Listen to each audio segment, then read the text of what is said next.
I am a human being and I killed human beings. Before I knew it, I'd fired 4 shots at the door. I kept on shouting for Eva to phone the police. Tests are underway to determine if a serial killer is on the loose in Centurion, Pretoria. The dead won't bother you. It's the living you got to worry about. Good evening, folks. Welcome back to Profiler Africa. My name is Paul Llewellyn. This is, of course, the place where we go beyond headlines, beyond outrage, or beyond motives, rather, and straight into the minds of those who commit South Africa's most brutal crimes. In a country where 75 people are murdered every single day, it's easy to get lost in outrage and political noise. Tonight, we're going to try our best to tune that out a little bit and get right to the facts of the matter. As always, I am joined by South Africa's leading forensic psychologist, Gerard Labuschagne, former head of SAPS Forensic Psychology Unit. Good evening, Gerard. How are you doing tonight? Hello, Paul. Welcome back. And hello to all the listeners. Thank you very much.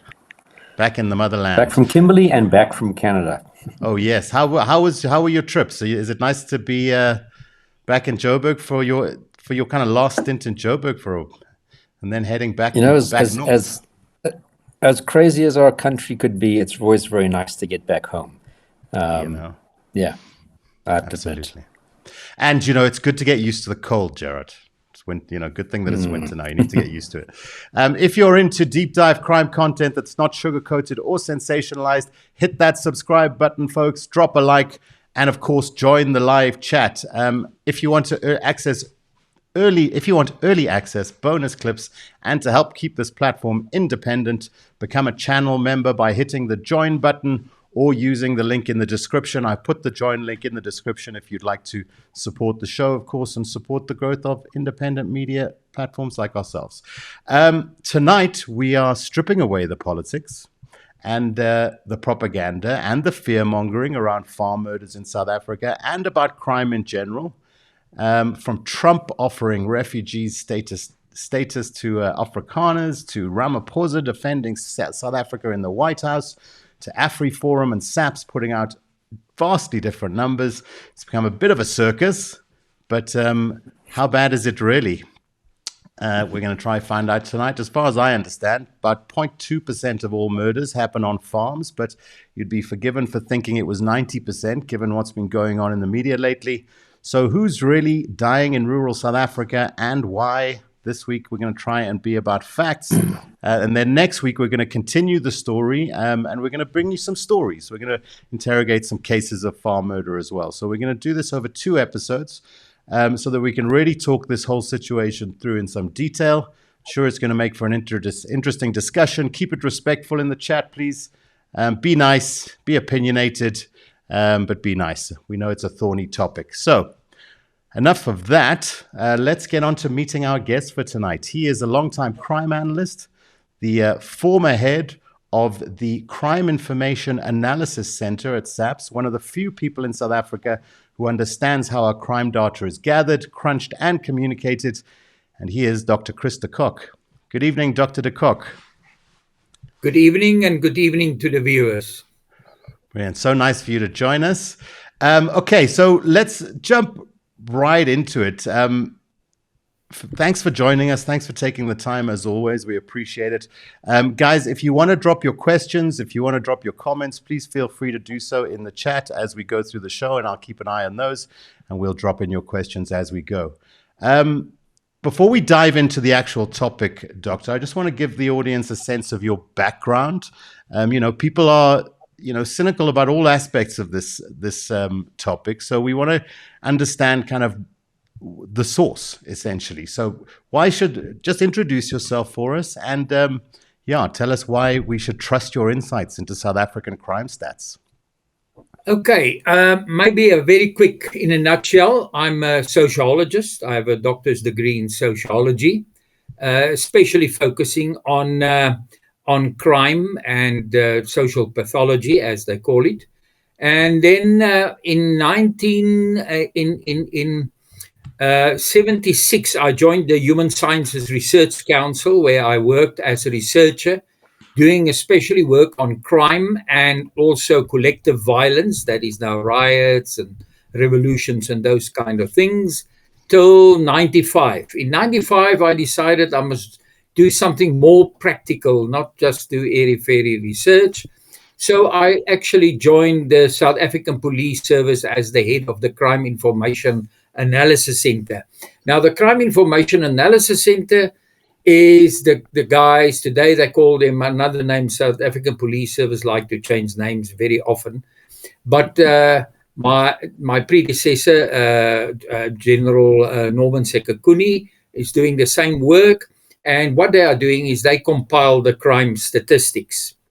But also much more important, they look at the crime information analysis centers at the stations. There's at every station there's something like that, and they do operational analysis of the stats. But I will return to that later. Okay, great. Okay, thank you for setting the scene then. What is the current state of, just to give us a sense of kind of, the nature of the beast as it kind of currently stands.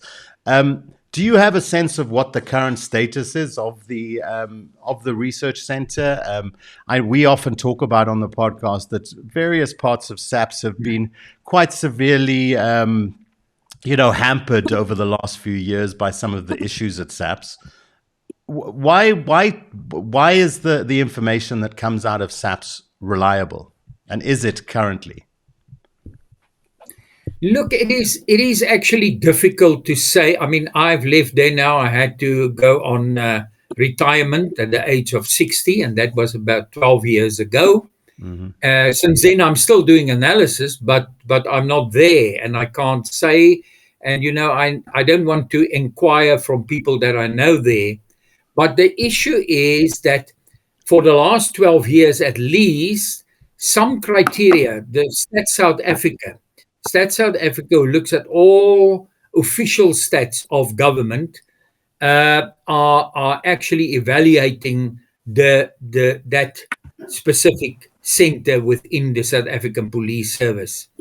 So I believe they try their level best to keep the stats correct and poor, valid and reliable. But I think everything happens at the station level. Crimes are registered at the station level. So whatever statistics we eventually see, like last Friday, when it was released for the last quarter of the financial year, I mean, all of those cases are registered on the crime administration system at station level. So if they want to manipulate, it will be happening at station level, not at the provincial or national level. But there's some crimes which you can't manipulate too much. One of them is murder and also attempted murder. Those crimes are actually, in the case of murder, there is a body. So it's very difficult to hide that body. You can hide it behind the inquest. You can say, no, this is not a murder, this is an inquest. But even then, after a year or two after the inquest was done, it will be changed to a murder if the inquest find that was a murder. So I think all over the world, for example, murder figures, attempted murder figures, counting together as homicides, they are actually very reliable. Okay, great. Gerard, do you have some thoughts around this matter? Because I know that you've had certain experiences in this regard. Yeah, so I'm just speaking purely from my time working on investigations in those 14 and a half years I was in SAPS. I think you touched on the nail on the head there, Dr. de Kock. We often would find that something that was clearly a murder would have been opened up as an inquest. Now, for the listeners who might not understand exactly what an inquest docket is, if someone dies of unnatural causes, but it's not seemed to be a murder. So, for example, a suicide, that gets opened up as an inquest. If you're standing on a ladder at your house and you're fixing one of your CCTV cameras and you fall off the ladder and die, it's an unnatural death, but it'll be an inquest because there's no obvious indication of a murder. Another example of an inquest would be if you are stung by 1,000 bees, unnatural death, and an inquest docket would be opened. So what we sometimes did encounter is that something that was quite clearly a murder would be registered as an inquest. Now, it can still be investigated. Someone can still be arrested and prosecuted. But like Dr. de Kock says, unless at some point somebody goes back and changes it on the system, it would then be recorded as an inquest. So I'd always felt that the best way to look at our murder stats would be to look at the murder stats and the inquest stats. And if we see one is dropping and the other one's increasing, might that be some indication of fiddling if it doesn't eventually get altered on the system? So that was the one thing that we sort of did pick up. The other thing that we picked up is when we were working on serial rape cases. Now, serial rape cases, which are typically, a stranger lures a woman out into the veld, rapes her, and buggers off. There's not a lot of obvious evidence. Most rapes by someone that actually knows the victim and offender know each other. So in your stranger rapes like serials, they're often seen as these hopeless cases. So what we would encounter when we get involved from a serial perspective, and we might find that the DNA is matching from a couple of cases, we go pull those dockets. And often what we found is that these dockets, which had been, when no suspect was arrested, had been taken to the prosecutor at the local court and received what we call a nolli prosecute stamp. So essentially, under normal circumstances, a prosecutor only touches a docket once a suspect is arrested. And when they get that docket, they might give instructions to the detective if they feel there's still outstanding things necessary for the case. So you can only nolli prosecute the docket when there's actually a suspect, because you're nolli prosecuting against someone. So let's say the cops get their suspect, they present the docket to the prosecutor feels it might be your suspect, but I don't have enough evidence for a winnable case, a prima facie case. And then they might stamp it as declined to prosecute. Now, the reason why this is important, because on police statistics, a nolli prosecute docket is seen as a positive outcome for the police, compared to an unsolved case, which would be seen as a negative outcome on a bad outcome, if you want to put it like that in the stats. Mm-hmm. So we would find that we would be collecting these dockets, and a lot of them, without a suspect even being mentioned, would have a nolli prosecute stamp on it. So that's one way we found that those stats were fiddled. And other times we would find, what should have maybe been attempted murder would be maybe registered as an assault GBH, as a way to almost downgrade the severity. Now, the reason why people were doing this is because the individual detectives, but also the station commissioner, was getting measured on statistics. Has crime gone up in your area, or has it gone down? And I often felt that was a very, in a way, unfair measure, because it just often led to people fiddling the statistics. Now, if I jump back to why the inquest example is quite important when we have a murder registered as an inquest, I think there's about 1,200 police stations in South Africa. It might be a little bit more by now. So imagine if every police station did that once. That's 1,200 less murders for that particular year for that station, or for the country. And in a country where we have about 25 or 24,000 murders, that's 5% drop in your murder rate. And I can guarantee you, if a station is doing that once, they're going to do it more often than once. So if a station does it twice a year, times 1,200 stations, we've dropped the murder rate artificially by 10%. So that's, again, and I think overall the stats manipulation was because that's how cops and police stations were measured. But unfortunately, we're also not giving necessarily our stations all the resources that they need to solve crime. So how do they get themselves, to put it politely, out of the shit? You manipulate the stats. And as Dr. de Kock says, if it's manipulated on the ground level, the people processing the stats aren't going to know it, and are unfortunately going to be processing what they have, which might not be an accurate reflection of what's going on. But it's the best we have. I mean, I don't know if there's a better solution to it than what we have, which is taken from the CAS system. Yeah, okay, Doctor, please, if you could add on to that. Can I come in there? Yes. Yeah, please. No, that is the best we have. And I must say, even after I've left, actually, this whole thing of Stats South Africa checking the police actually started to happen. Before that, when I was there for those years from 95 to about 2013, it was known as National Stats, because Stats South Africa wouldn't give their stamp to make it official stats.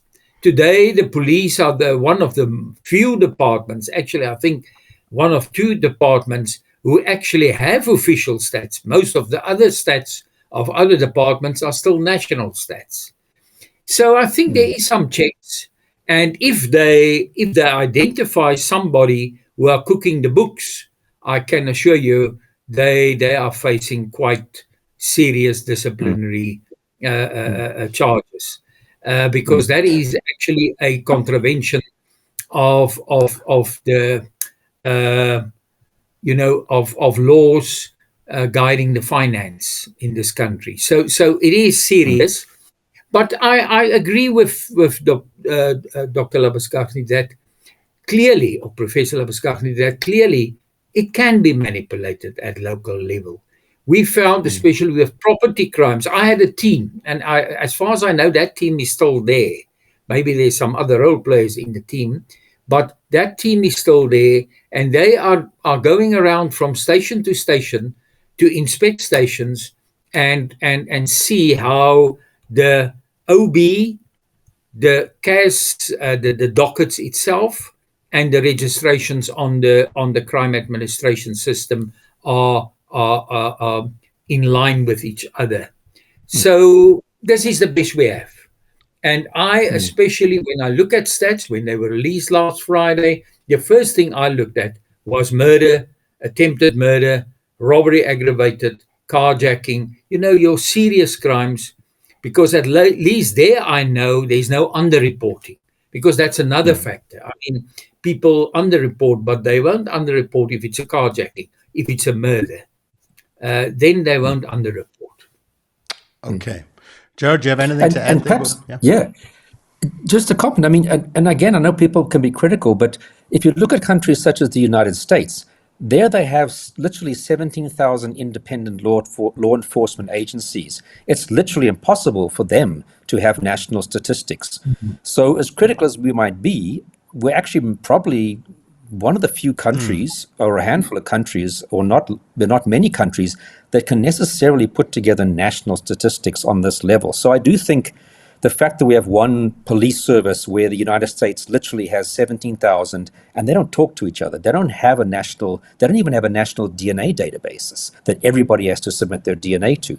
So we are actually still in a better position than many other, specifically large countries, where their system is just one where everything's decentralized and independent, and it's impossible for them to get coordinated statistics.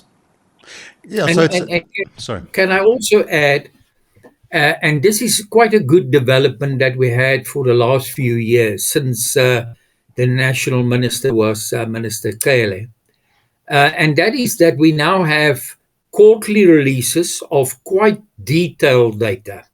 It's broken down to station level, so the CPFs, the structures, the civilian structures can or community structures can look at these stats right down to station level, and at least do some planning on top of that.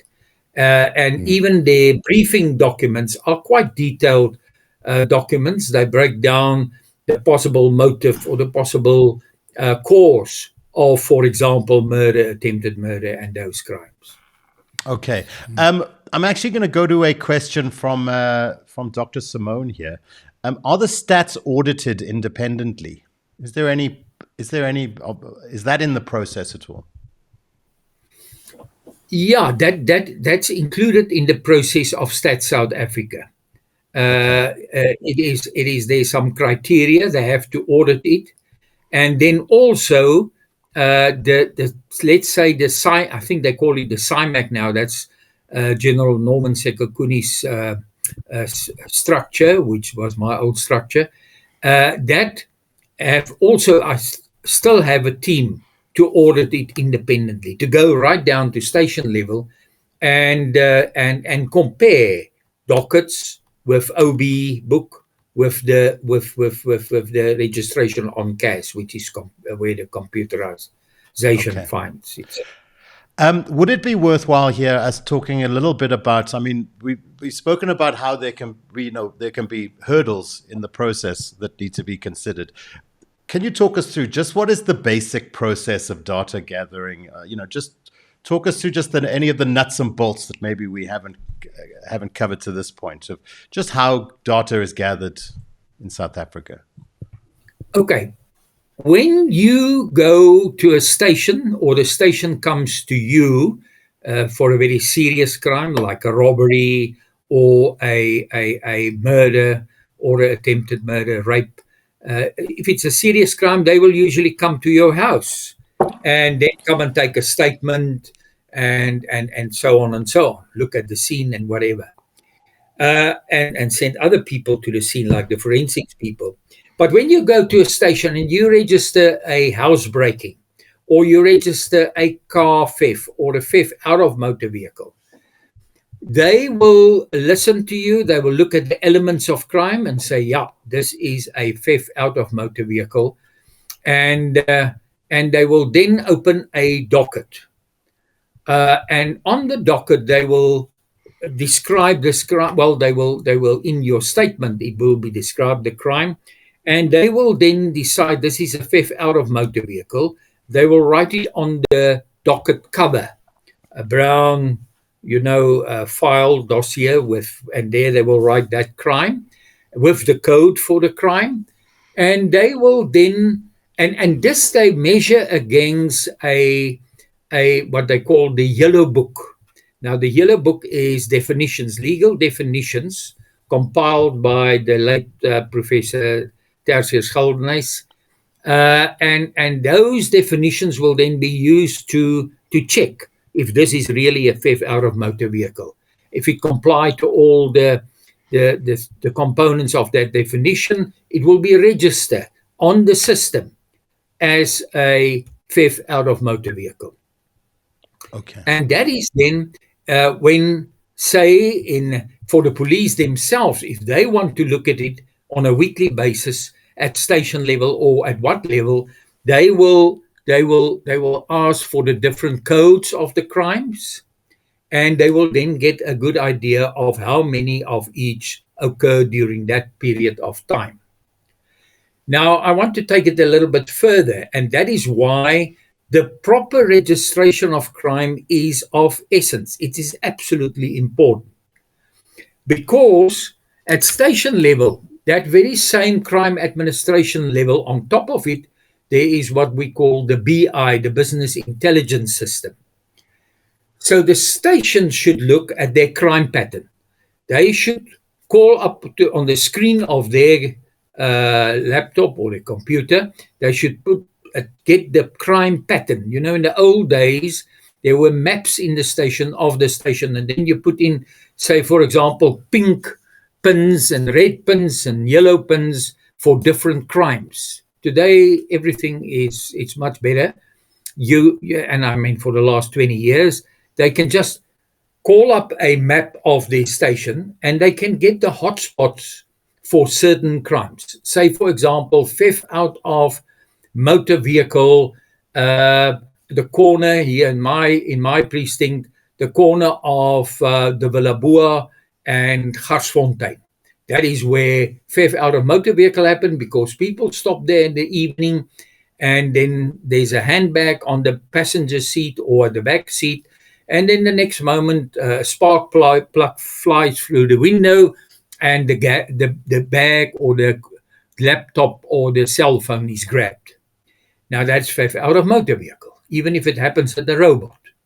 The fact of the matter is that is very important for the station to do crime prevention. They know where to operate, or to tell security companies to operate, or to ask the CPF where they must operate. And then also, those cases happening in that area, in that hotspot, must be linked to each other. It must be linked to each other to see it's the same three guys who is doing this. The one is selling something at the robot, looking at the seats when the cars stop, give a whistle to one that will run out of the bushes and come and grab, for example, the handbag. So that is very important for crime analysis at station level. So you have to do the correct registration, the correct address where this crime is occurring, the correct time when this crime is happening. Now, all of those things are registered on CAS, from the docket onto CAS. Okay, great. This will become a bit more pertinent as we start talking more specifically about farm murders, what farm murders are, the different kind of how they're categorized, etc. But is there are racial or political motives logged as part of that information gathering process typically? I must say, in the time that I was there, I served, you see, it's a strange thing. The release of crime stats is actually the prerogative not of the National Commissioner, but of the Minister of Police. Now, I worked under Minister Sidney Mufamadi, then Steve Tshwete, then Nakakula, then Matetwa, if I can remember them all correctly. So I served under all of those ministers. And I must say, I never find any political pressure. And I can say that with my hand on a Bible in a court. I never find any political pressure when I present the stats to them and they look at it and it would even look bad. They will never say, "Yo, but we can't release the stats." So I never found that. Now, with the person who came after me with the new dispensation of Stats South Africa that's looking at the stats, one of the criteria is they have to mention a specific date. And you can go onto the police website and you will find the dates. And they mentioned last Friday as a date, and it happened. Because one of the criteria is Stats South Africa, when they say this stats is going to be released on the 17th of May, it must be released on the 17th of May. Otherwise, they will have to have a very good explanation. Maybe the computer broke down or something like that. There was a glitch. But to cut out political interference, that is a very important thing, because you say, we're going to release the stats. And if, say now, the minister see that stat and say, no, but can't we release it later? You know, there's some political thing that's happening in Washington, or we are going to have elections. Then that can be manipulated. So dates are released for a whole year when it will be released. I believe that the stats may be presented to the portfolio committee. It may be presented to the minister beforehand, before it's released. But it will cut out any possibility of political interference, which was actually not there when I was there, because that was in the era before these new rules came. But I must say, even if it wasn't there, I never presented to the minister before it was released. And the minister, all of those that I've mentioned, said to me, listen, shouldn't we keep this? Can't we hide this specific stats? Never happened. I think I had more pressure within the police service, within the top echelon of the police service, than from the minister. And I'm glad to say that. And I'm actually very, I actually found it very nice that I can encounter that situation. Okay. Gerard, do you have anything to add or anything to ask at this stage? Sorry, Gerard, you're muted there. Yeah, still haven't learned. Just before, I guess we're going to be moving over to the farm attacks issues soon. So I just wanted to say one thing that I've always wondered. So let's say a lady comes to the police station, she reports a rape case. The docket's opened up as a rape case. Fast forward, the suspect's arrested. Fast forward, they're preparing for trial. And the prosecutor, as is typically the case, would interview the complainant. And they interview the complainant, obviously, to get a feel for the case, how they're going to present the case, but also to compile the charge sheet. Now, that prosecutor, in interviewing the complainant or the victim, might realize, but not only was there rape, but there was also sexual assault, because the suspect maybe touched the woman's breast. So that's a sexual assault charge. And also the suspect, forced the victim from this part of the, from the side of the road into the bushes, that's also a kidnapping charge. And maybe in the consultation, it comes out that the suspect also took the victim's ID book. So that's robbery. So now all of a sudden, where the docket on CAS, maybe 3 years ago, when the case was opened, was registered as a rape. But now we're preparing the charge sheet, and there's actually now 4 charges: the rape plus the sexual assault plus the kidnapping plus the robbery. Does that ever get captured somewhere? Because you can't go back and re-alter the stats from 4 years ago. And I often wonder is it easier for the cops to open up one of the charges, maybe the most serious, or one of the potential charges for the docket opening purposes? He might even know that actually there's a few more I could have added, but I'm not going to put them on CAS right now. Fast forward, prosecutor adds more charges, but those more charges would never be reflecting any point on the police stats. Now, I don't think that's necessary. And if it's not done maliciously, I don't think there's anything wrong with that. But of course, those would be stats that can never be captured because you can't go back in time to alter those. Yeah, look, I mean, if it's 4 years or 3 years later, then clearly it can't be changed. And even if it's changed, even if they go back and add those charges, it won't be reflected in the stats because the stats was already released, and they won't go back and change the tables because that will be chaos. You'll find a lot of chaos. But I must say, look, we hope that, and you can see it with some crimes, like, for example, carjacking. Most of our kidnappings, although it's changing, in the last 2-3 years, there's a change because there's a new factor, a new kid on the block. But most of our carjackings, about 90% of the carjackings, also a kidnapping case is added. Because in many carjackings, people are taken, even if it's just for a block, just for a few hundred meters, people are taken with. Then also house robberies. In house robberies, a lot of kidnapping cases are added. And that is the correct way of doing it. Although, when you have and I mean, that's the yellow book, that is the late General Geldenhuys's yellow book.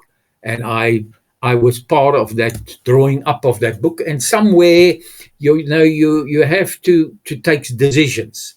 But it was decided that when there's a house robbery, when there's a farm attack, because a farm attack can be a house robbery, it can be a business robbery, it can be a robbery somewhere on the farm, which may be a carjacking or something. But in those cases, you won't add serious assault or common assault. People are assaulted during robberies, but the definition of robbery already includes the element of violence. But it doesn't include the element of kidnapping. So kidnapping can be added, but you won't have. So our serious assaults, when we look at our stats for serious assault, common assault, it actually doesn't include the violence that happened during robberies. Okay. Gerard, does that answer your question? Great. Yeah. For the sake of, first of all, I just want to say, guys, thank you very much for everyone who's tuned into the show thus far. I certainly hope you're enjoying the chat. Do hit the subscribe button, hit like. It, of course, does help us with the algorithm. And if you'd like to become a member, do hit the join button and support the cause here. For anyone that's just joining the chat now or joined a bit later, just before we move on to the specific topic and start talking more in detail about farm murders and rural crime in general, just sum up then for us, Doctor. Why should we be encouraged that we have the best system possible right now? And what are some of the key challenges that we need to overcome? We need to be considerate of? I think we have got the best system so far because there's a system where these crimes are registered. There can be done, checks can be done that registrations are in line with the dockets and in line with the OB, the incident book. And then also there's strict definitions for crimes. I mean, there's in every station there's the yellow book. They can go back to that, and they can say, no, this is not a theft out of motor vehicle. This was malicious damage to the vehicle.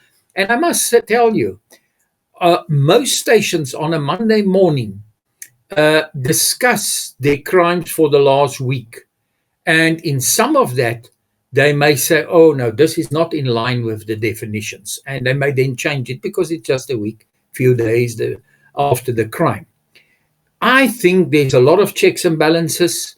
And I think, as Dr. Labuschagne, or Professor Labuschagne have already said, it is actually, we are one of the few countries which have a centralized system of statistics.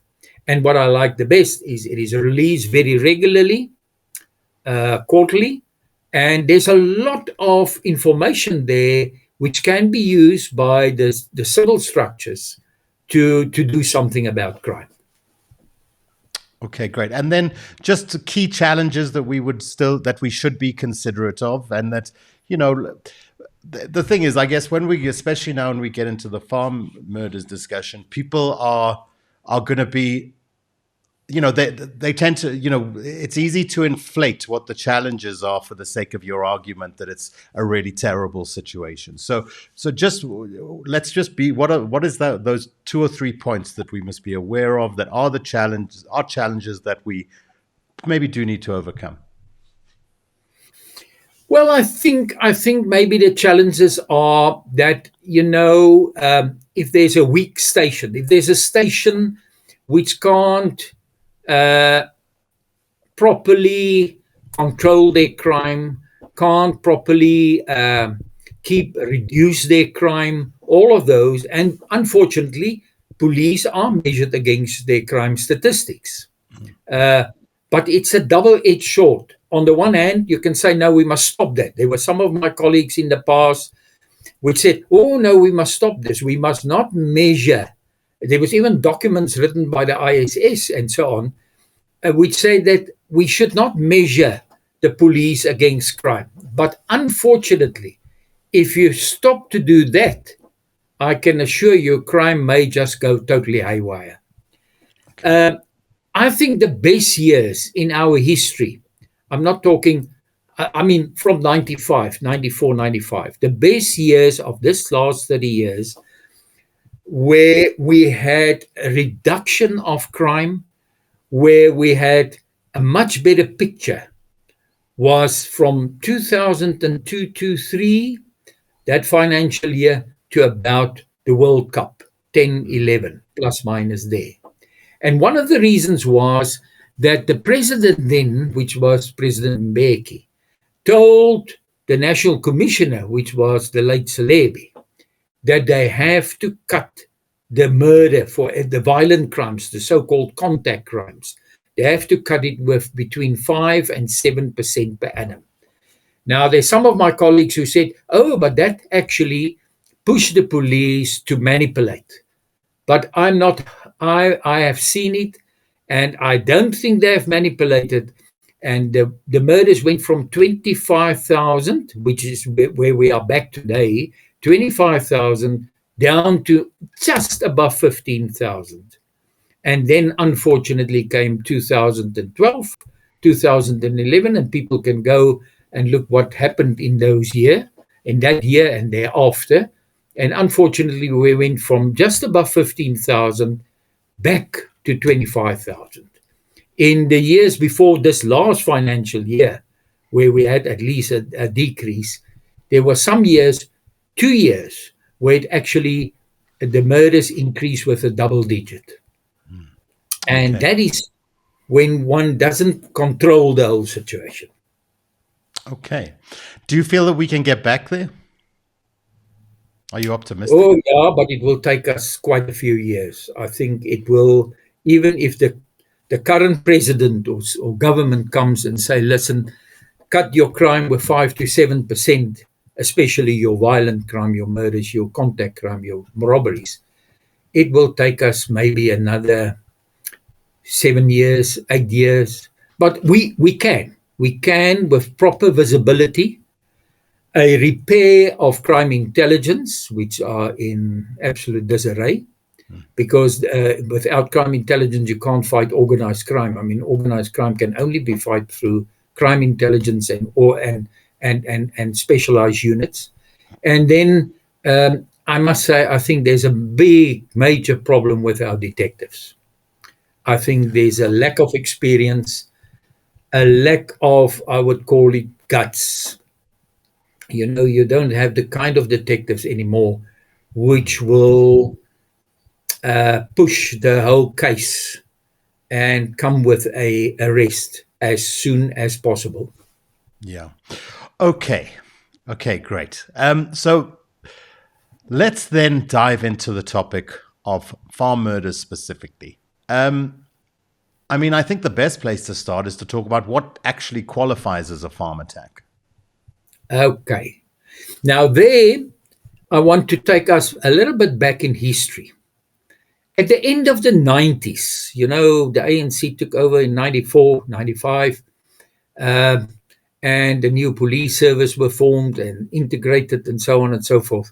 But by the end of the 90s, about 97, around about there, 98, it looked very bad. Farm murders were at about nearly 200, 180, 175. Farm murders were really bad per annum in those last years of the 90s. And the president was then Mandela, and President Mandela called what they called a summit. It was a summit. It was,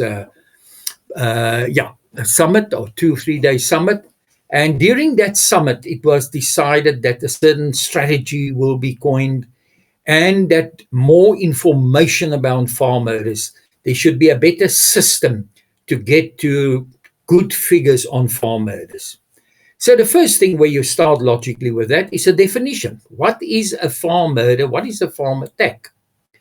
And what was decided, and I wasn't very happy with that. Actually, I had a fight with the minister at that time about this.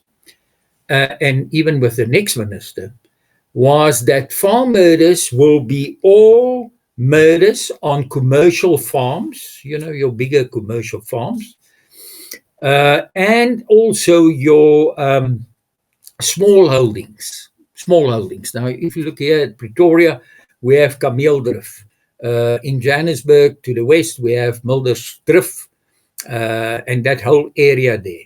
And especially in those days, a lot of murders occurred on these small holdings. But my view was that it is not farmers. You may find a small holding where there's a nursery. You may find a small holding where people try to have a chicken farm or something like that. But it's not a commercial farm. It's a small holding. And many people, professors, advocates, doctors, name it, doesn't want to live in the city. They want to live on a small holding because it's nice to be there out of the city. You're not in a suburb where there's all kinds of noise and so on. And you can have a sheep or two and a horse or three. And it's nice for your children to grow up on these small holdings. So that was my first problem. But unfortunately, if you coin a definition, and this definition wasn't only coined by the South African Police Service, it was also, there were other departments involved in this summit, agriculture, the SANDF, even national intelligence at that stage. Today they've got another name. But all of them were involved in drawing up this definition. It also includes the farmer itself. If it's our commercial farm, there's a farmer, an owner, which may be on the farm or not on the farm, but the family of that farmer. Also, any other people, the workers on the farm. Then also, if there's any other people living on the farm, because you must remember, in many of our farms, there's maybe 3 homesteads. Now, the old farmer, his children have already left for Canada and Australia and the United States, or they are now advocates or professors in the cities here in South Africa. So he's not farming actively anymore.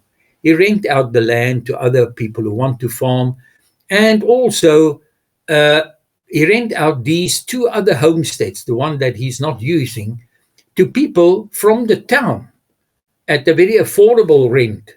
And they also now live on the farm, but they are working in the town. With the effect that you have actually quite a lot of people who are included in that definition, even visitors. If I now go and visit my family on the farm, which I regularly do, and I'm there and there's a farm attack and I am killed, my wife is killed, then unfortunately we will also be in the nominator. But in the denominator. In the nominator, we will have the number of murders, which was 41, I think, this past financial year. I have it here somewhere, 41. But underneath the ratio, the denominator, the one that you divide with, must include all of those people. Now, unfortunately, what happened right there, just after that definition was compiled, or whatever you want to call it, just after that, some of my colleagues worked out ratios for farm attacks. And that even became a sore point later on with the South African Human Rights Commission towards the end, just before I think it was 2017, 2018, there was a Human Rights Commission investigation into farm attacks and farm murders specifically. But some of my colleagues worked out a ratio where they took the murders and then divided with the denominator, which just include the number of commercial farmers, registered commercial farmers, which I must say today, I don't even know how many registered commercial farmers there are, because that figures are very difficult to find and valid figures. Now, then you get a very high ratio. I mean, because you now take the murders, which is not, but at that stage it was, say, near to 200, and you now divide it with a very low figure. You haven't included workers, you haven't included the families of the farmers, you haven't included the visitors, you haven't included those people who live on the farm, but they are not part of the farm actually. They just rent the house. You haven't included the inhabitants of small holdings, but half of that murders actually occurred on small holdings. Then you come with a ratio and you say, oh, the ratio per 100,000 of the population is, say, 190 farmers per 100,000 of their population. And this ratio is even twice as high as the killing of police officers in the line of duty or outside of the line of duty. But it is much less, it's much more dangerous to be a farmer than to be a police officer. Now, you see, I can't agree with that kind of calculations. If we want to calculate the ratio, we have to use all the right ingredients. The correct number of murders, and if we want to really talk of farm, but now we can't change the definition. So we have to include that small holdings is also farms. I mean, if you change the definition 20, 30 years down the line, then you have nothing to compare with. Or maybe we should start afresh and just use farms and then divide it with all the people living on farms, which include the workers, which include these days the security guards. But look, I'm very sympathetic towards farmers because they have a very raw deal. I mean, they have to include 10% of their harvest is being stolen. So they make calculations beforehand, before they put in that mealies or whatever they are planting, because 10% of that will be stolen. So now they have to rent security guards, which make it very expensive. But I think that the ratio that shows that they are 3 times the risk of being killed than, for example, a police officer, I think those kind of things is just not And that created a wrong image, a wrong basis. Now, since the 200s or the near to 200 in the late 90s, because as a result of the summit and as a result of the policy of the police and the President Mbeki, that there must be a reduction in all violent crimes, it include farmers. I mean, today we talk about between 40 and 50 per annum. Even in these years when I said there was a double-digit increase in murders, that was the years before last year. There was a double-digit increase. That's just after COVID. And even in those years, farm attacks stay or farm murders stayed at about 50 to 40. Maybe sometimes it will go to 55 or 56, depending on. And not all of those murders are farmers or their families. As I say, there are other people also killed. These days, you find even that security guards are starting to move on the scene because they are guarding the crop, and they will be killed. Okay. Gerard, you were going to jump in there. Doctor, would an intimate partner murder where the farmer kills his spouse, I assume that will be counted amongst these very same figures? No. That one, in the definition, was clearly said. The attacker have to come out, from outside the farm or outside the small holding. So it have to be a person or persons coming into that area and then kill either the worker, the farmer, the family member. So where there's some, let's say, domestic violence between the farmer and his wife, or between one of the children and the farmer, like the Grobblers, what was that case? The Grobblers, the Dal. No, not Grobblers Dal. There was one in Grobblers Dal. Griquastad. The Griquastad one, where this guy, this young guy, went to the police station and said, "Oh, there's a farm attack," but fortunately, a very, very a good detective, a good colonel, which is unfortunately not with us as well anymore because of COVID, he actually see through that guy within that night, and the case was solved very quickly. Now, that was definitely not registered as a farm murder. Those murders would not be included because this is a domestic issue. Then we had one at Groblershoop. I think that one, Groblersdal, I think that case is even still in court, where a farmer was also so-called killed in a farm attack. He was actually a manager of the farm. And then it was later found that it is the wife and her lover which was involved and got... Now, you get those kind of cases. I mean, you clearly get those cases. Now, but strictly speaking, those cases should not be registered in that murders and included in that murders. But if you find out maybe a year later, again, you sit with that problem that we have spoken about previously. Thank you. All right, cool. Thank you, Gerard. Now, I think what we should do now is maybe kind of test some of the big narratives that we've been hearing lately, and maybe try out our hand at a little episode of Mythbusters here.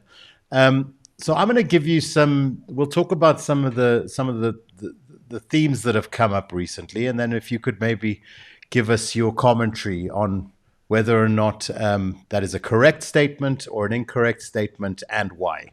So, claim one: there is a white genocide taking place. What would your response to that be?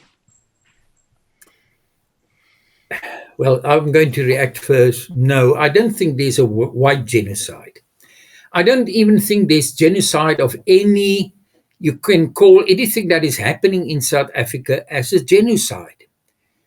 We have a tremendous high level of murder.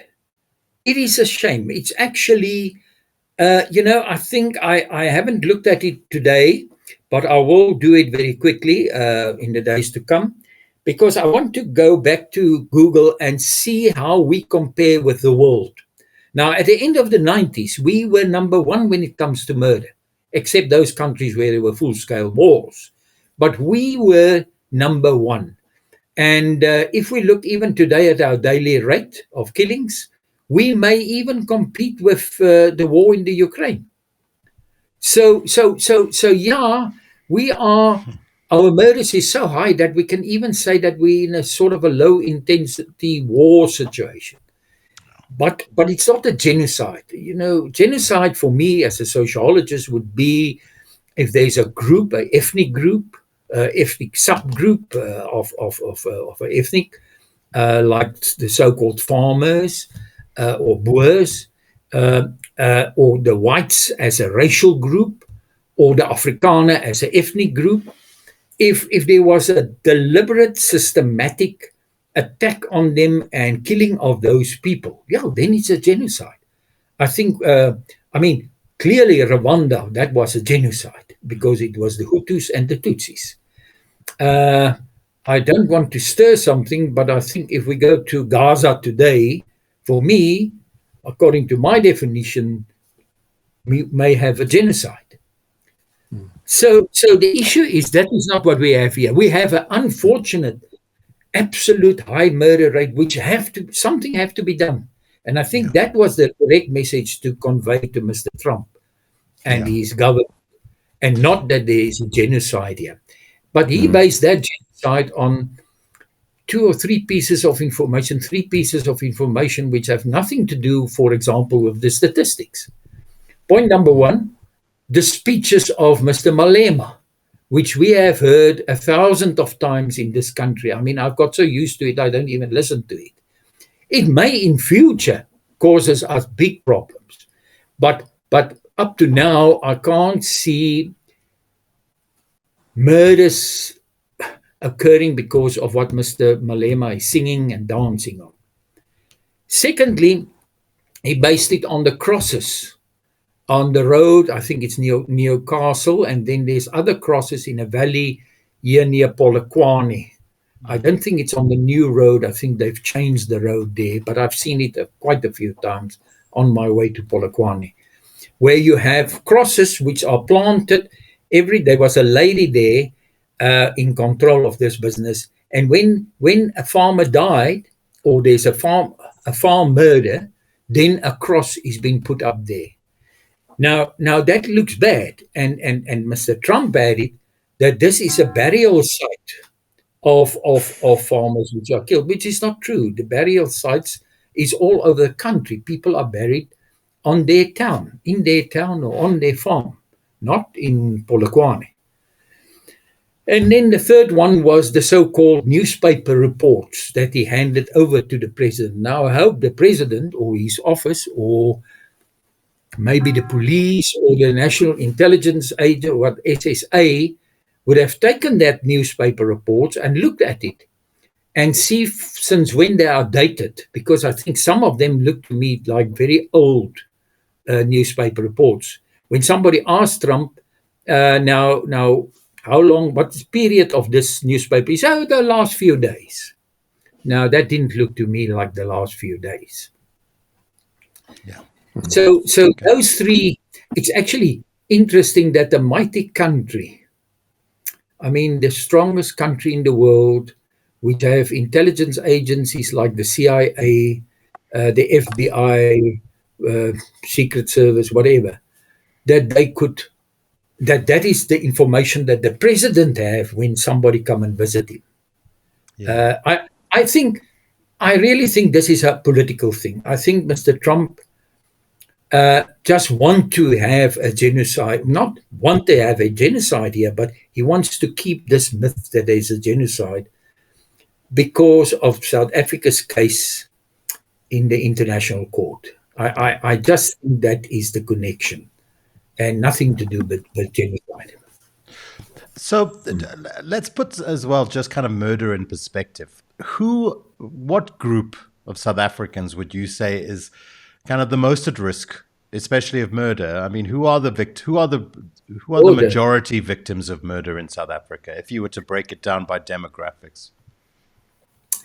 I would definitely say blacks, Africans, and especially those living in the mega townships or informal settlements inside that mega townships or on the periphery of that mega townships. If you take a place like Khayelitsha, now the old Khayelitsha, and there was even a commission of inquiry on Khayelitsha, but the old Khayelitsha included the stations of Harare of today, Harare, and Linguletu West. Now, when the commission was there, that was all one station, or just before that. But today, there's new kids on the blocks. I mean, there's a station in Durban. It just escaped my mind. But they're the top murder station today.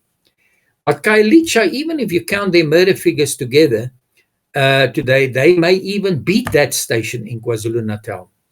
If you take Harare, Linguletu West, and Khayelitsha. Now, let me tell you the story of Khayelitsha. And it came out in that commission, but unfortunately, that is just one of the reports, like the Human Rights Commission report on farm attacks, which is on you see the books here at the back. Some of them are from those commissions because I gave evidence in both those commissions. Now, so it's gathering dust and nothing has been done by it. The dynamics in Khayelitsha is the following. People get murdered, a third of the murders in Khayelitsha. People get murdered during street robbery. They are on their way to work, or especially from their way of work, restaurant where we had dinner this evening, back to Khayelitsha, back to that squatter camp there. And as they use the mass transport and the taxis, they still have to walk for 1 kilometer or 2 before they reach their place of where they live. And it is there where they are killed for their few rounds which they carry on them. And even if they are not fully killed, they're just wounded, nobody, even if they hear screams, will go out and try to save this person. They will only pick him up tomorrow or her up tomorrow. Now, that's a third of your murders. So the community have become so fed up, so, to use a right Afrikaans word, gatvol, that the community have vigilante groups. They will identify somebody, even if that is not the right person. They will take him to a sports field or to the cemetery, and they will necklace that person or persons. They do it maybe with 3 or 4 at once. That gives you another third of the murders. And then about a third of the murders is a whole lot of other factors like social, domestic, rape, killings, and so on and so forth. Okay, I'd like to take a comment here and get your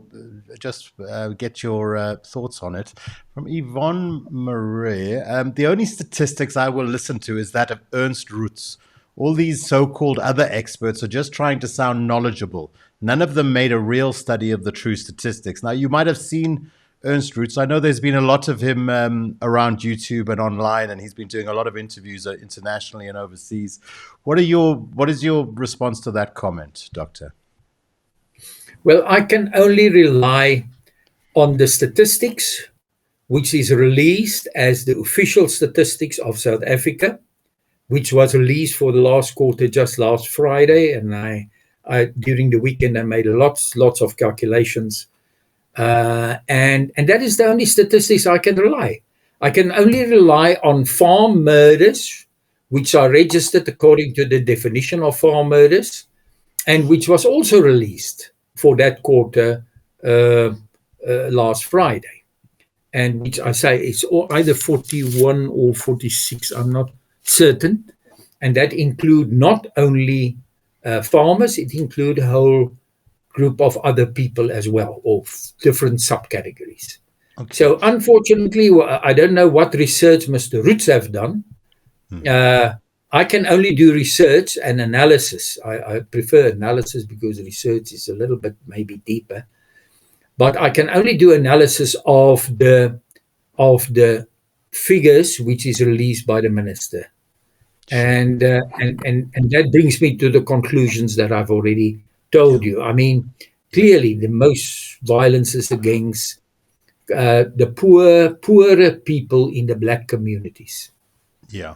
And am I correct in saying that 0.2% of total murders are farm murders, essentially. That's roughly Well, the right. yeah, if you take that figure, that will be 0.2. I've also calculated that one, and I see that international TV stations is using that one after the Trump meeting. Sure. I think they are now also doing some analysis. Yeah.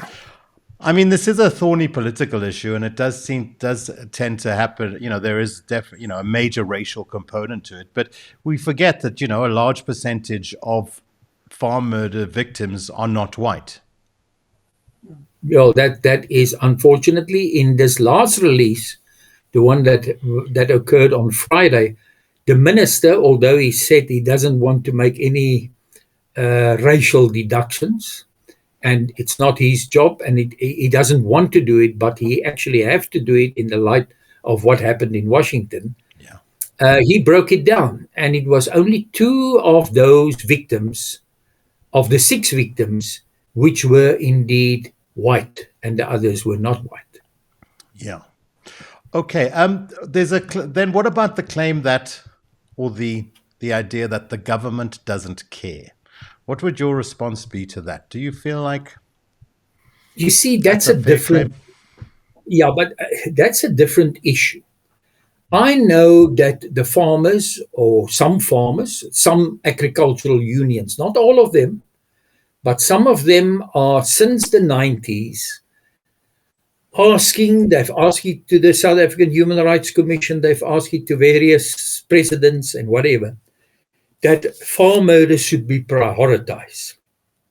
It should be prioritized. This between 2 and 3, sometimes a little bit higher, of all 25,000 murders should be prioritized.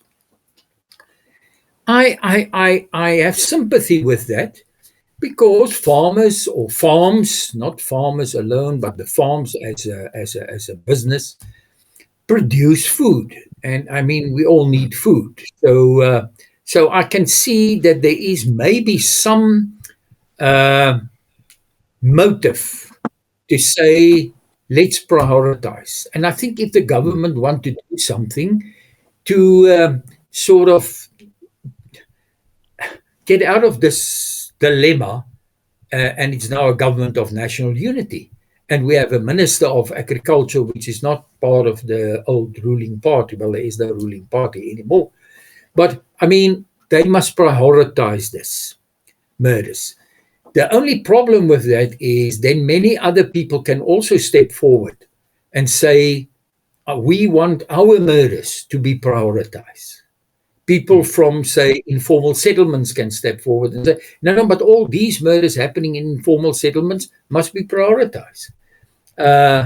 People in suburban communities where I live, and I believe all of you live, can also maybe step forward and say, no, but here in our community, we want it to be prioritized. And then in the end, you have no priorities anymore.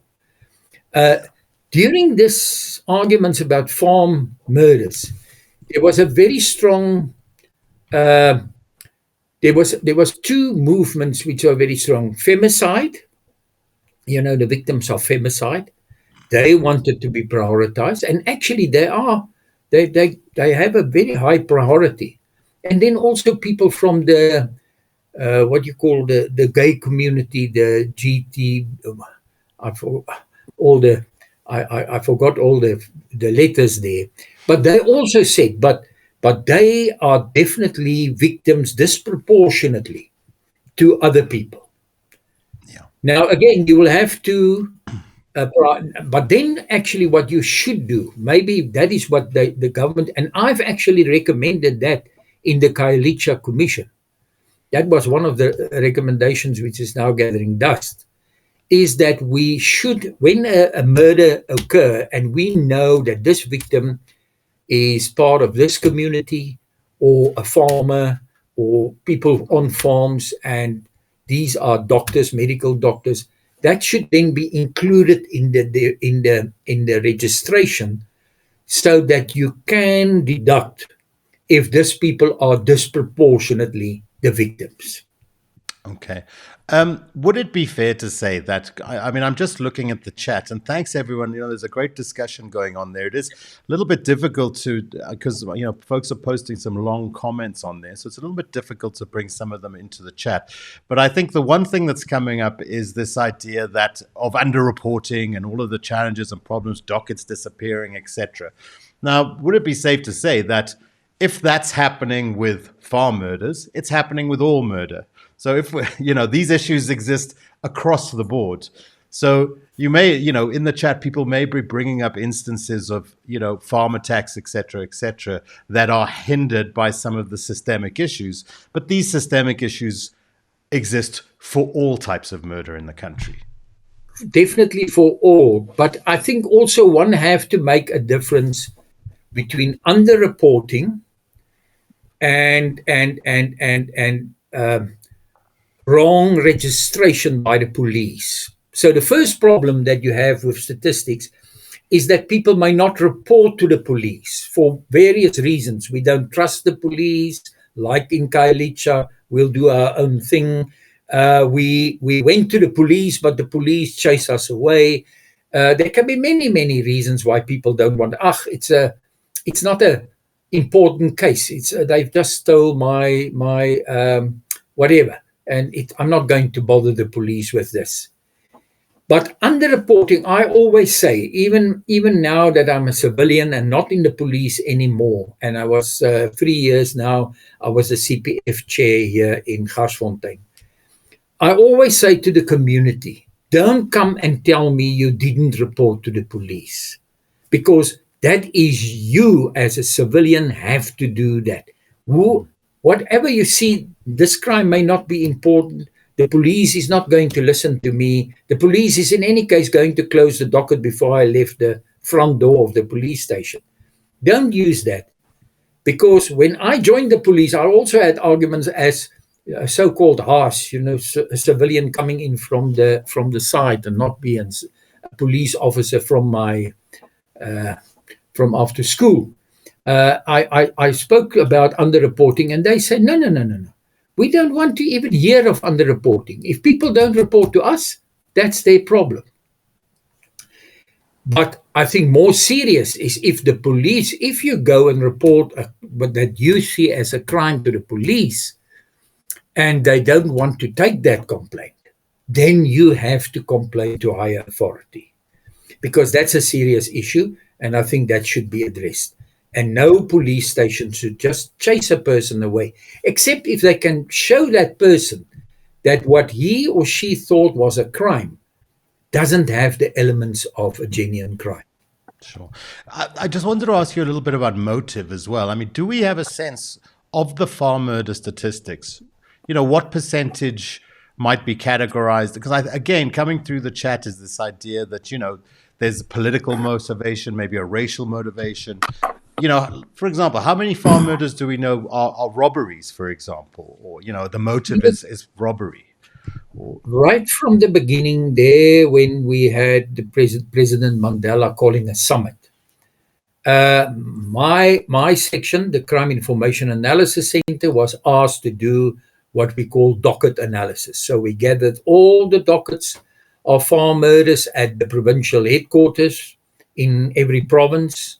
I had people going there, taking these dockets, work through the dockets. Now, sometimes the docket quality is not very good. I mean, you can't actually deduct any motive. But in most of the cases, actually in 93% of the cases, clearly the motive was robbery, in the sense that things were taken. The bakkie were taken, the car were taken, televisions were taken, and the three main motives was always money, because there's a belief that farmers have some money, in a safe there on the farm, because they sell livestock, they sell vegetables or whatever, and now they keep that money in the safe. And then also the belief, which may be true, that a farmer, because of his family history, have a lot of firearms in the same safe. There's from handguns to hunting rifles to whatever. And they have all of those weapons in the safe. So those two things are very strong motives. And then the third one is usually jewelry. Yeah, jewelry. So that is the motive. And in many of those cases, it's very clear it was a murder. It was a robbery. Now, there is a story, not a story. You find that farm murders may be much more, what is the word? Vicious, much more vicious, much more, people are really mishandled. People, before they are killed, I mean, it is really a bad thing. Now, this is true. It is definitely true, because you must remember homesteads on farms are far removed from each other. It's not like here in the suburbs, where I can hear, if I hear some shouting and I hear some terrible noise coming from my neighbor, then I know there's something wrong, and then I hear shots. So here the criminals, the robbers, are very quick. And actually they don't try to kill people. They will come into a house. If there's no so-called resistance to them, they won't even use their firearms. So there's much less violence. They tell the people to lie down on the floor, put some cushions across their head or some blankets or whatever, and then just say, you lie still, and maybe take one of the people and say, where's the keys of the safe? Where's the safe? Come and open the safe for me. And if there's no resistance, there they go with whatever they get. In a case of a farm attack, they've got hours. They even have got days. Because the farmer was last seen with his wife in the town on Friday, and maybe only on Monday the bodies are found. And it is true that may be very, very violent. But I don't see any racial issue in that. I just think they've got time, they want the guns, they want the money, and sometimes farmers may just refuse to give them that stuff, and then this is going to happen. Yeah. I just want to underline the fact that in the course of this conversation, we're not denying the fact that South Africa has an absolutely terrible murder and crime problem. Oh, yeah. Definitely. We're simply looking at how some of the kind of political discussion has evolved over the last few years. Just as one thing that people have been asking as well is just, do you gather your research from additional places? Now that, not being at SAPS anymore, with your current work, are there other sources that you draw on, into your current research, into research that you do now? And I'm just looking at the time. I see that we've gone for 80 minutes already. So if you're happy to go for another 10 minutes, and then we'll wrap things up. I know there's so much to talk about. But first things first, just talk to us a little bit about where, what other information you might draw from. Well, I draw a lot of information, not only from the statistics which are released quarterly, which I found a very good source and a source that keep me busy for many, many days and hours. But I do a lot of reading. I especially look at the media and use whatever I can find in the media. All newspapers that is still there, all social media, whatever I can lay my hands on, that I will use in my research. When I'm a consultant, when somebody asks me for a specific job, then I will use whatever information they supply to me. For example, I have done some security analysis for a mine in Botswana, or mining group in Botswana. Now I went there and they supplied me with tons of information, and I analyzed that, and I trained some people how to analyze that, and now they go on their own. And I've done such work, and I've done some work for commissions. I wasn't in the police when I did work for the Kailicha Commission. And there I relied on information that they could supply me, and also information from the newspapers. and of my experience in the past with Khayelitsha. Okay. Yeah, okay. I just want to I know Sorry. can I just interrupt yes, there? please. Yeah. What they want to ask, or what people sometimes say, is can't we use, or can't the police also look at, for example, information from the insurance companies? Yeah, they can, and we have done that in the past. We have done various such things in the past. But unfortunately, sometimes insurance companies also doesn't want to, give you that kind of information. But what they want is some comparisons. What is registered by insurance companies? What is registered by the police? Is there any? Does it look the same? The same apply when I was still in the CPF, and even now I attend certain meetings. There are people who say, but we must look at the crime patterns that the security companies have identified. Unfortunately, security companies register alerts or alarms. So they will, in a town like the suburb that I'm living in, there's a few active security companies, and each of them will register their own alarms that goes off. Unfortunately, there's also a lot of false alarms. And it may be that that pattern of alarm activation will not fit the pattern of crime. So, yeah, you can. It's a good thing to compare from time to time, but you won't find the same figures. Yeah. Okay. Just another theme that's coming through on the chat is this idea that farm murders are uniquely violent and aggressive, and there's torture. Again, I think we touched on this a little bit. Could you just respond to that, though? Because I think if we look across the board, there's a lot of very heinous, violent murder that happens across all classifications of murder, if you like. Who must react on that one? Sorry. I either of you. Okay. Just yeah. No, I can only repeat that. I think it is a case of. It's a case of they have got time. They are very determined to get hold of that firearms that they believe are there and which maybe be there.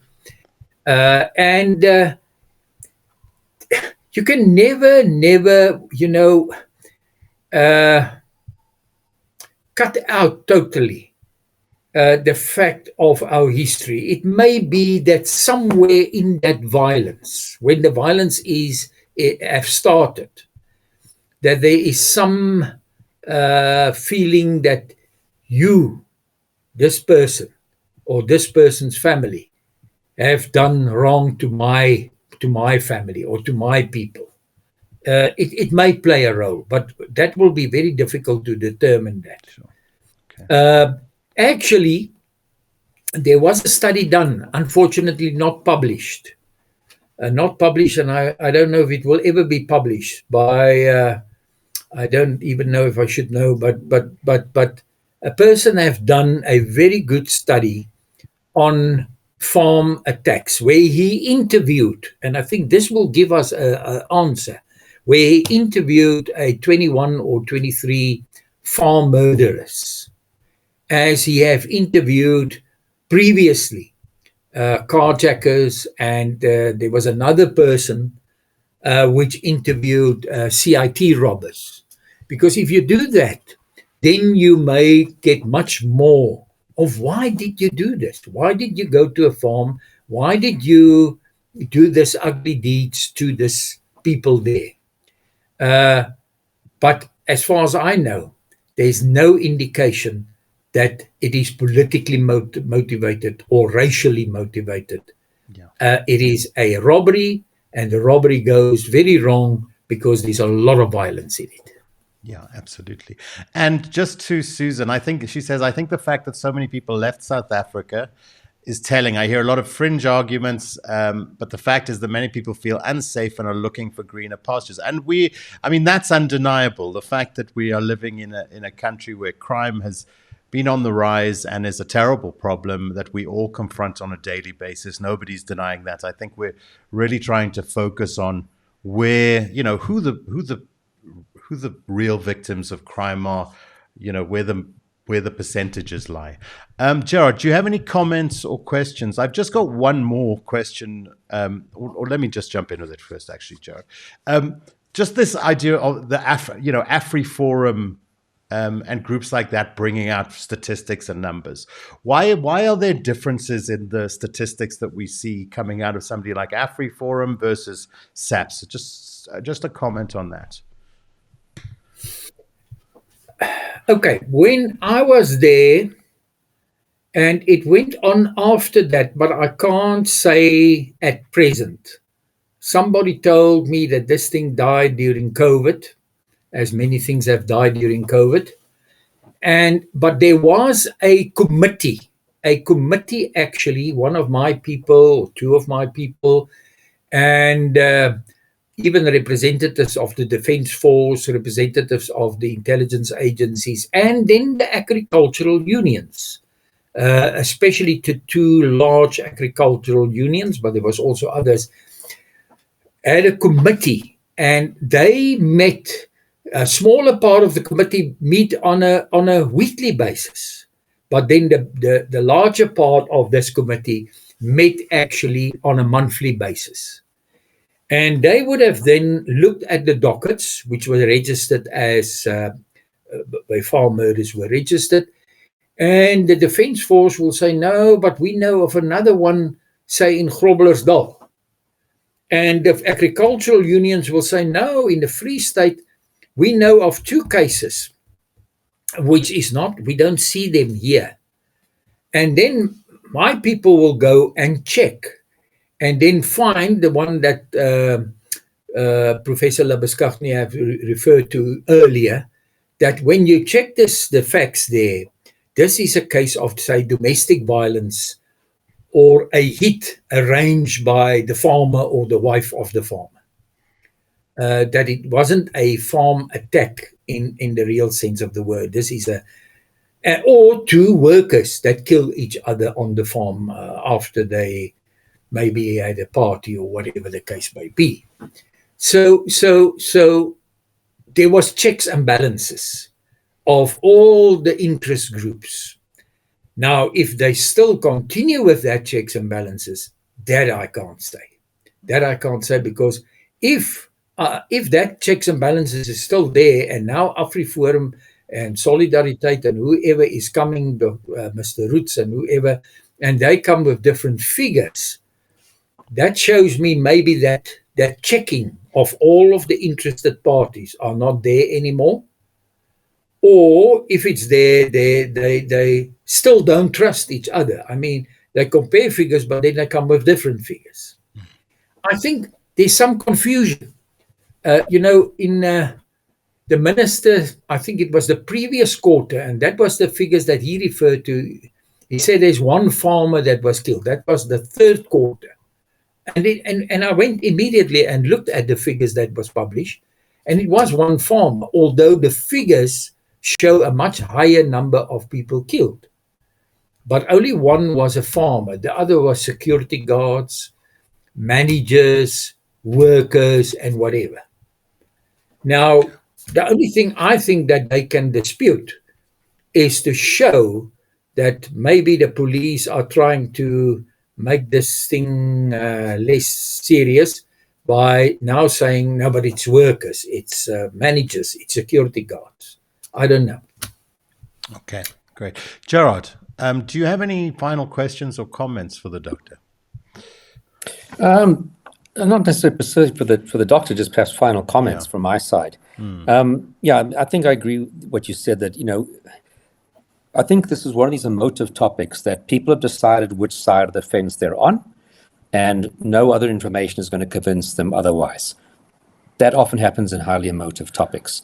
I do think that idea of having the one centralized body that acts as a checking system, so you've got the police stats, Then you maybe have AfriForum coming with, but we have these cases.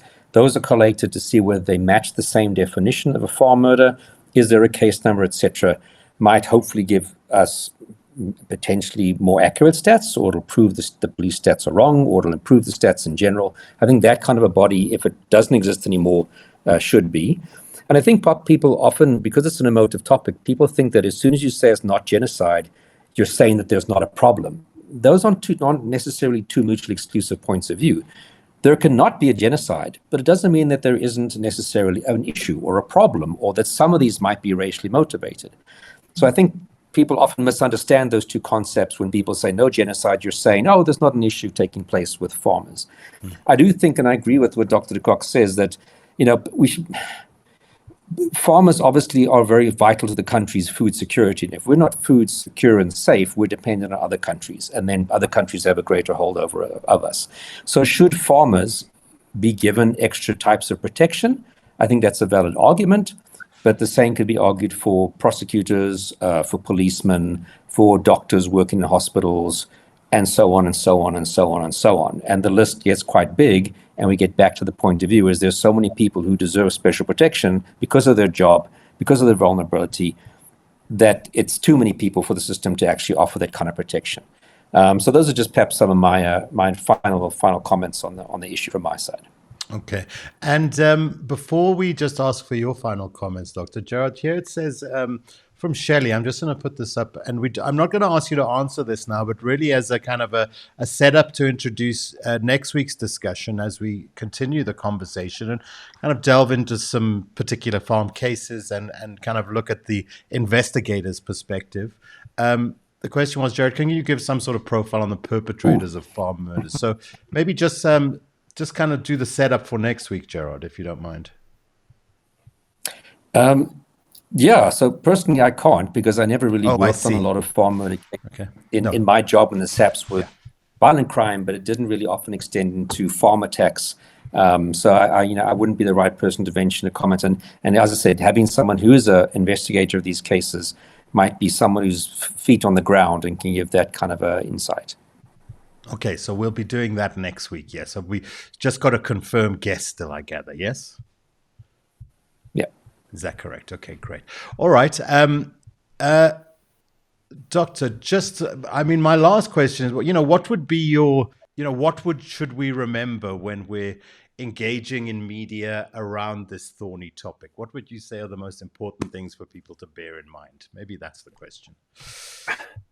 Okay, I think I must say two things. The first one is history have proven in this last 30 years that there was a time that we could manage murders down. People can talk about manipulation, they can talk about many things, but it was a time that we managed to manage down or to reduce violent crime, murders, robberies, those kind of things. CIT robberies nearly disappeared between 2003 and 2010-11, and there was a specific strategy which was followed, and that was visible policing based on top of very sound information, crime preventative information, and also a intelligence structure which was working and which focused on the more organized crimes like CITs, carjacking, taxi violence, those kind of things.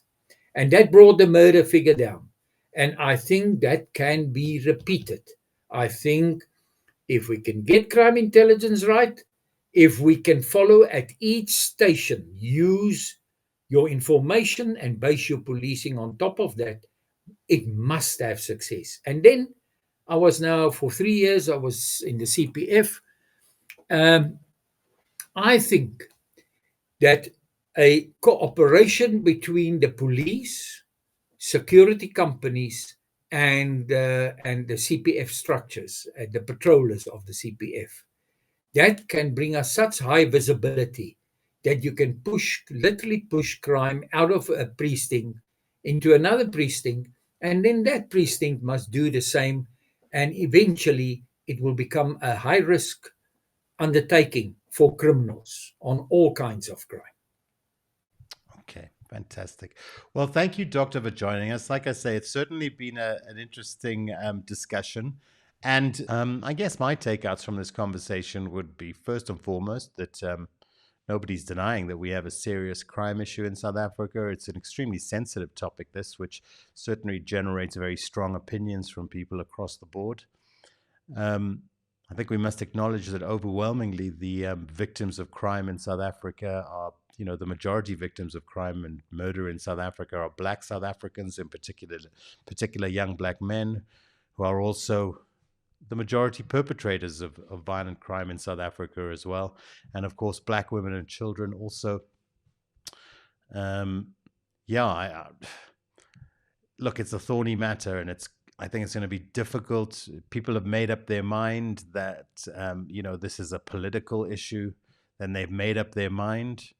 I'm not sure that the stats speak to that. I think what we face is a crime problem. And if nothing else, what's happened in the media in the last few weeks, the whole situation at the White House, if it's shone a light on the fact that South Africa faces a terrible crime problem and one that we need to address as a matter of urgency, and that there needs to be real, meaningful political will behind, if it's shone a light on that reality, then that's certainly a positive. Thank you so much for your time, Doctor. I hope you have a great week ahead. And just appreciate you taking the time. Thanks. Thank you very much. Thank you, everybody. This has been Profiler Africa. My name is Paul Llewellyn.